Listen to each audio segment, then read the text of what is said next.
Isle Delfino, the tropical island renowned for its kangaroo court. It's also advertised as a prime vacation destination, but can it live up to our expectation? Since I'm unemployed and can't afford a real vacation, I decided to find out for you. I've gone through every main level in Super Mario Sunshine in a tour-like fashion, rating each of them in a typical 5-star system. Said rating is based on things like safety, convenience, entertainment, and most importantly, regret. We're then going to combine all these ratings together to give us a complete picture of what Mario got himself into by stepping on that plane, besides the legal trouble anyways. In addition, I'm giving my reviews based on a regular human, non-Mario's experience. So no water jetpacks, no Wahoo spinny-rooney jumps, just what a human is capable of. Also, this is definitely not an objective analysis, but feel free to let me know if I missed any crucial details. Now, with that out of the way, we've got to start off at the airport. First impressions are everything after all. Luckily, this little airstrip is fairly inviting. You've got yourself a lovely view of the island, clear water to dip your feet into, and even an indoor waiting area. Not that you have to wait long though, as there's always a boatman ready to take you to the nearby plaza. It's not a lot, but it's nice for what it is. However, the area is currently infested with these little goobers. As innocent as they may appear, they harbor a craving for human flesh. They look pretty kickable to me, but since there's a lot of them, it's probably best to leave immediately. Speaking of leaving, how the hell are you supposed to go home? Assuming your plane was able to land on the cobble runway, there's no way it has enough room to clear this water tower with this much runway space. Unless you're riding in a helicopter or seaplane, I can't imagine you're leaving anytime soon. Because of that, I'm definitely taking a full star off for inconvenience, plus another one for these fellas, giving us a 3-star introduction. Not a half-bad start if I do say so myself.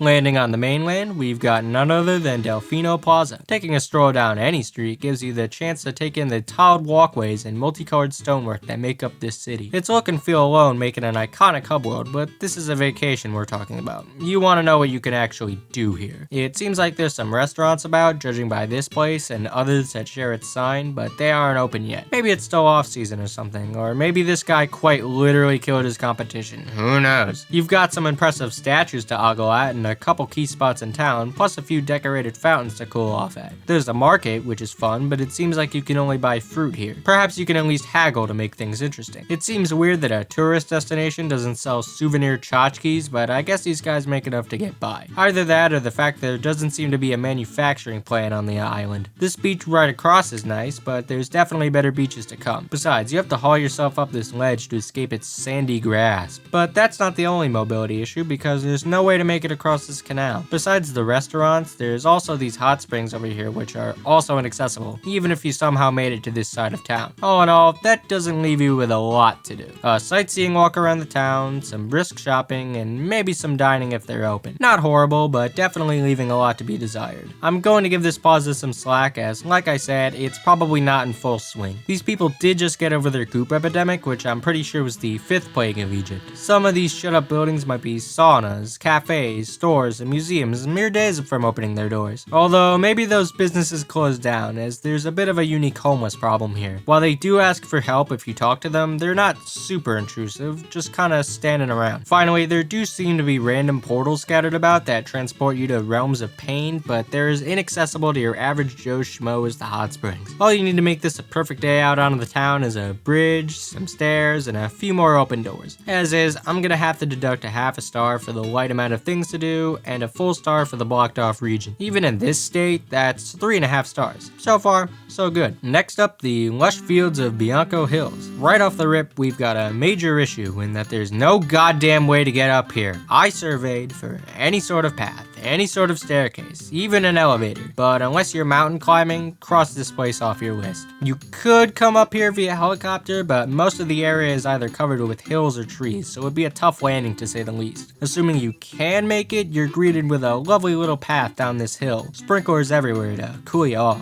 Unfortunately, the best you're given to cross the river with is this tightrope here. It's technically an improvement from the plaza's lack of water crossing means, but not by much. The village on the other side is pretty quaint, with the architecture blending in with the surrounding fields. I wouldn't try to chat it up with the local residents, however. There are people, and yes, that's plural, who will hurl you into the air with superhuman strength. This, at the very least, would lead to the shattering of your fucking spine. Mix that with the spike-covered plant demons that emerge from the ground, and Bianco was already the most dangerous place we've visited. You could escape the hostility with a rest at this overlook, except there's no way up here. Also, this fence is not OSHA certified, but it's hardly noticeable considering everything else going on. Crossing the village wall, you'd find yourself out in nature, only to be immediately assaulted by bees and whatever the hell these pain pellets are. This whole field is infested, so your best bet is to head towards the windmill. The alternative is this little area across the river, but again, no bridge. You're also greeted with more pain, so yeah, the windmill it is. Climbing up to it is probably the best experience you're gonna get here, as it's relatively monster-free, plus with the added bonus of a breathtaking view. Unfortunately, these gaps in the path prevent you from making it to the top, and the only way down is from whence you came. Either that or a risky dive into the lake below. Speaking of the lake, there are man-sized spiders gliding across it, and the most reliable means of escaping them are equally massive lily pads, so a swim is probably not on the table. Finally, there are 2 caves that transport you to the hell dimension upon entering them, of which the only escape is death. They aren't very accessible, mind you, but you are actively encouraged to step inside. This neighborhood truly wants you dead. On that note, 1.5 stars. That's a full 2 stars removed for the lack of safety, plus 1.5 for inconvenience. Granted, the lack of means to get here might actually be a good thing due to how hostile it is. The only reason I'm giving it any sort of slack is because it's a genuinely beautiful region that could essentially be the national park of Isle Delfino with some fixes. There were multiple spots on my tour I would have loved to have a picnic at. Traveling around the lake with a pedal boat sounds pretty fun, and the whole area makes for a great afternoon hike. But as is, I'd just be planning my escape. Below Bianco Hills, we've got the hustling and bustling Rico Harbor. It feels weird that this is marketed towards tourists, as it's just a harbor. The whole area is littered with construction, girders, and other industrial flim-flams out and about. Everything about this is super unregulated, as you can just up and walk onto 2 cargo ships right from the starting platform. Not that it's excessively dangerous, but I feel like this is a level for Mario Maker Mario, not regular old Mario. Despite that, Rico's biggest problem is with accessibility, and it's even worse than Bianco Hills was. Sure, you can arrive at the harbor with a boat from the plaza, but good luck getting anywhere besides right here. Your best means of getting to the top is an industrial lift that you have to jump up from at its apex. When you've done that, get ready to break your legs from what's essentially a 2-story drop. Maybe this crew down here is working on some sort of staircase, but it feels like the lighthouse is their main priority, which, unless that thing is on the verge of collapsing, it shouldn't be. Surely there's a better way for their workers, let alone their tourists, to move to and fro. Also, when you do reach the main hub up here, there really isn't a lot to do. There's the Doot Doot sisters, but you can catch them at other parts of the island. Fish seem to be the staple of this region, as demonstrated by this market over here. Maybe you can pass some time by catching some yourself, but if you can, it seems to be a bring your own pole kind of situation. You can swim about or bring a boat of your own if you're rich enough, but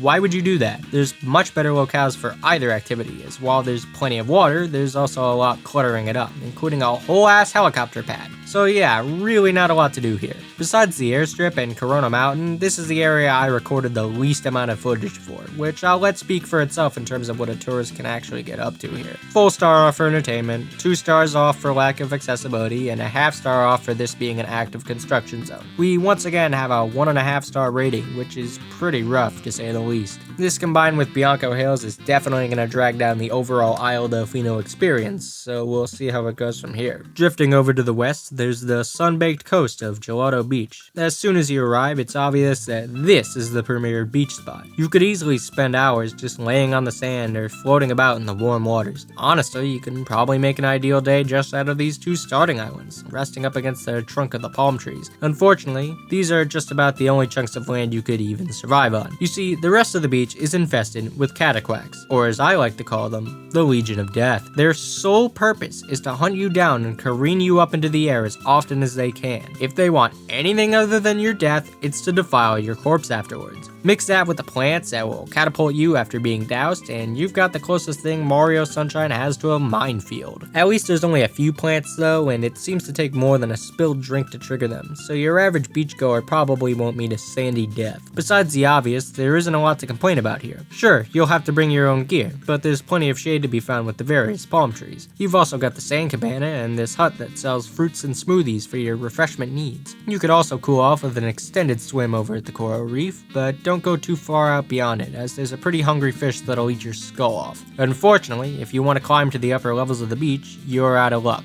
There's no way up to the second level, so you're just gonna have to hope that the shady areas below aren't crowded. The cliffside is also pretty much out of reach, with this sandy staircase being the only means of getting there. Granted, you'd really only be here to appreciate the tile work in this amphitheater, plus the view you get from it. Just don't get too close to the cliff, as there aren't any guardrails. Overall, Gelato Beach would make for an excellent beach day destination, and one of the highlights of anyone's trip to Isle Delfino. That is, if someone were to add a few stairs and recruit a SWAT team of animal control workers. As is, I'm deducting a full 2 stars for safety, as it's somehow even deadlier than Bianco Hills, plus an extra star for the blocked off sections. That's just 2 stars, which may seem harsh, but the cataquacks are the single greatest detriment we're gonna encounter here. While you can't just stay on the outskirts to avoid them, I'd rather focus on sunscreen than survival. Sailing off the mainland, you find yourself on the shores of Pina Park. This boat in the water confirms what I suspected earlier, as they seem to be the main way to get across the various regions of Isle Delfino. This does bring me to a brief side tangent, as this seems like a pretty flawed means of transportation. Sure, it's private and has that vacation-y feel to it, but this is cruising in some pretty deep water. Anything more than a light wave would probably knock its passengers clean off. And you better hope for clear skies, because if there's a storm, you're stranded. That seems like it's a problem not just with Isle Delfino, but with tropical islands in general, but hey,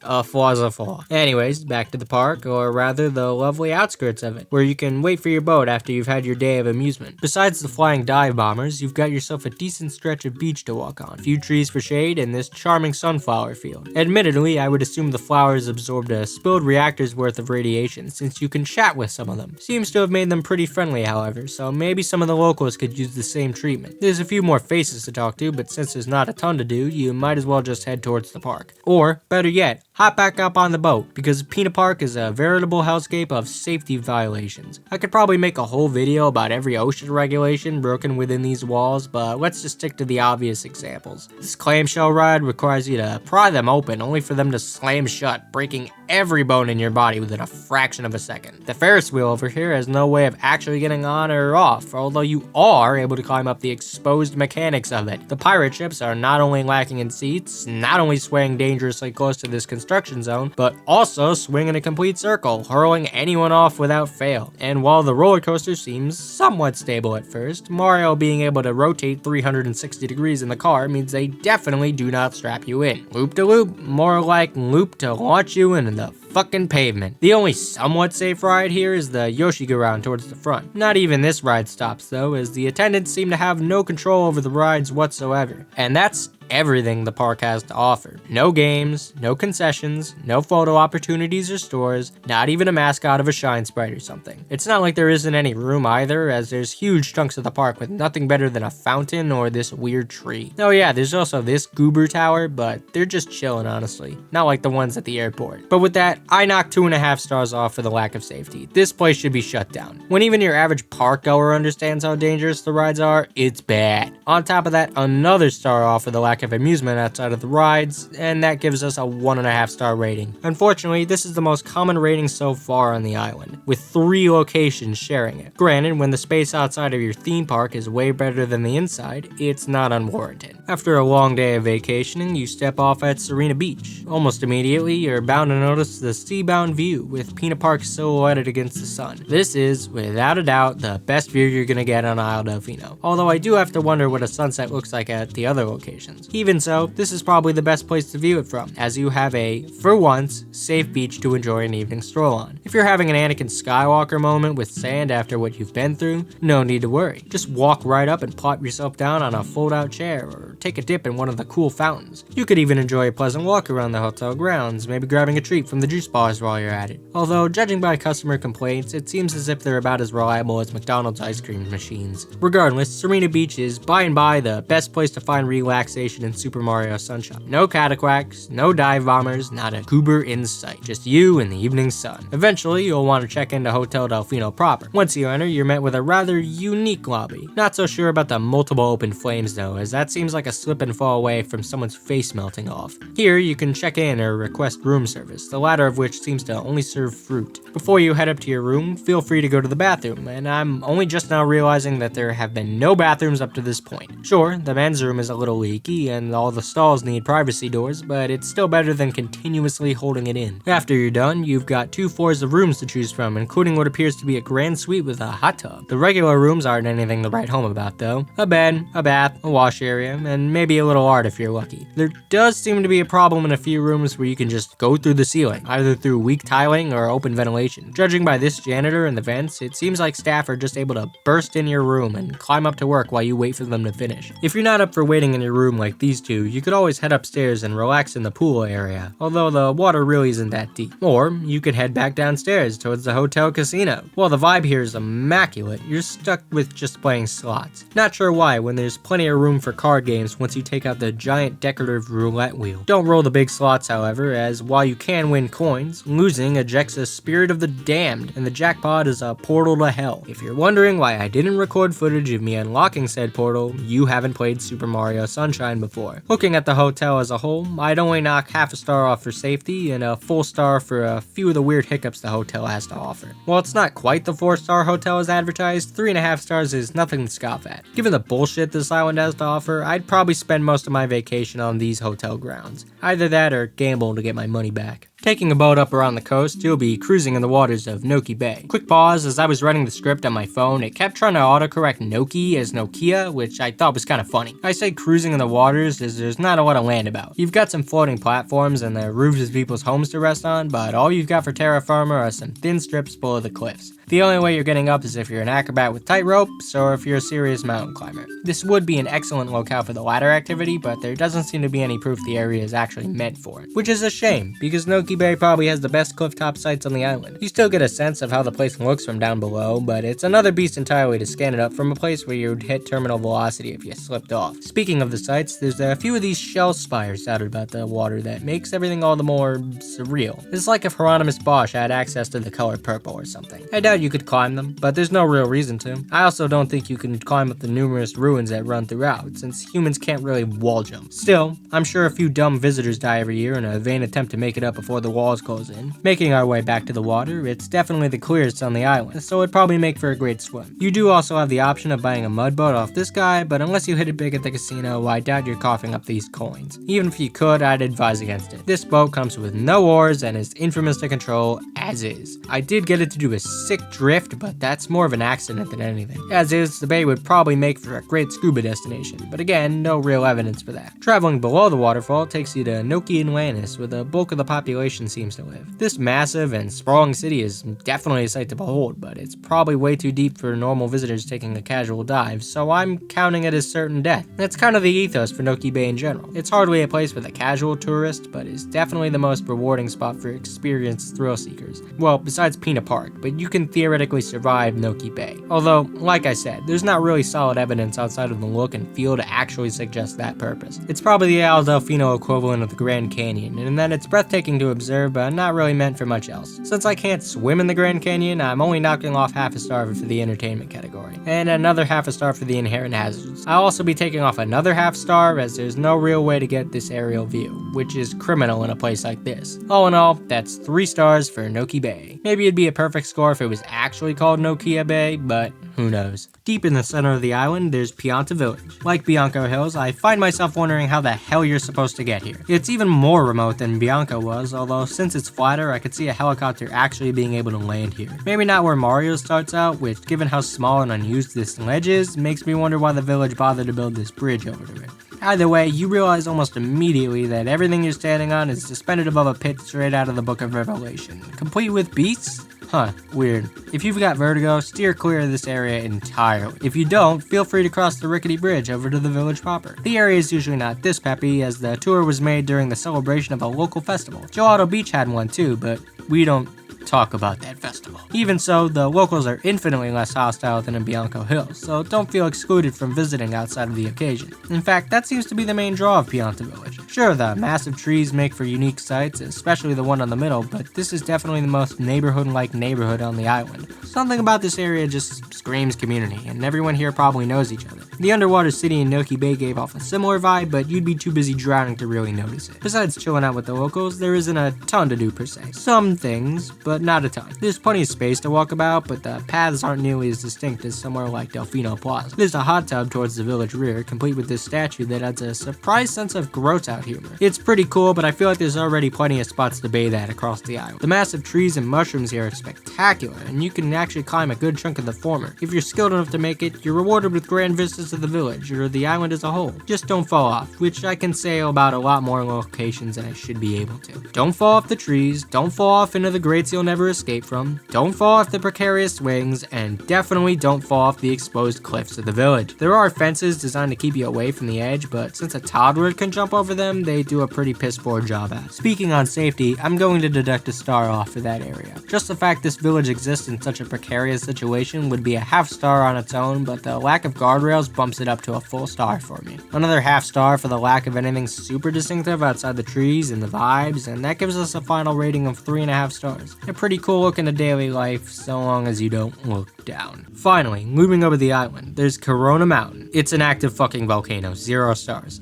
I don't think I have to elaborate here. But, to give the people of Isle Delfino a little slack, this isn't supposed to be open to the public, with the gate having recently been removed by a vandal. It's still on your tourist map, however, so fuck it, I'm counting it. And with that, we have thoroughly inspected every aspect of your Isle Delfino vacation. We've had our ups, we've definitely had our downs, but what can we say overall? Well, the combination of all my reviews gives us a grand average of 2.3, or 2.5 stars if we round up. Even if I removed Corona Mountain from the pool, we're still left with that rating. That's honestly pretty rough, yet somehow doesn't feel rough enough considering like half of these areas. I don't know, maybe because it's right smack in the middle or something. I don't know. So, to answer the question this video poses, no, not really.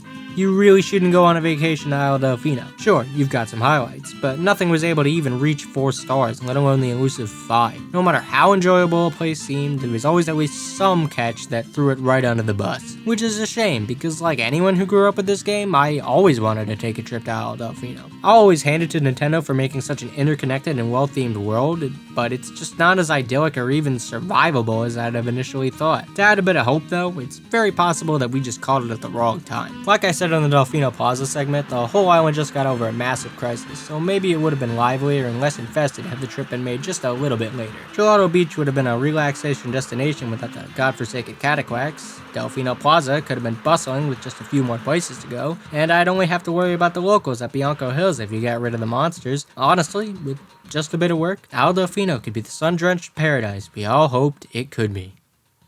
Except Peanut Park, that shit needs to be closed down immediately. Holy shit, thanks for watching to the end of the video. I wasn't kidding when I said I was unemployed, so I figured this was a perfect opportunity to rant about one of my favorite games of all time. I'll inevitably do it again, but I'm going to be talking about all sorts of Vigi game stuff, though mostly Nintendo games. If you want to stick around and subscribe, I definitely appreciate that, but don't feel obligated to. Alright, I'm going to go work on the next video now. Bye. Later.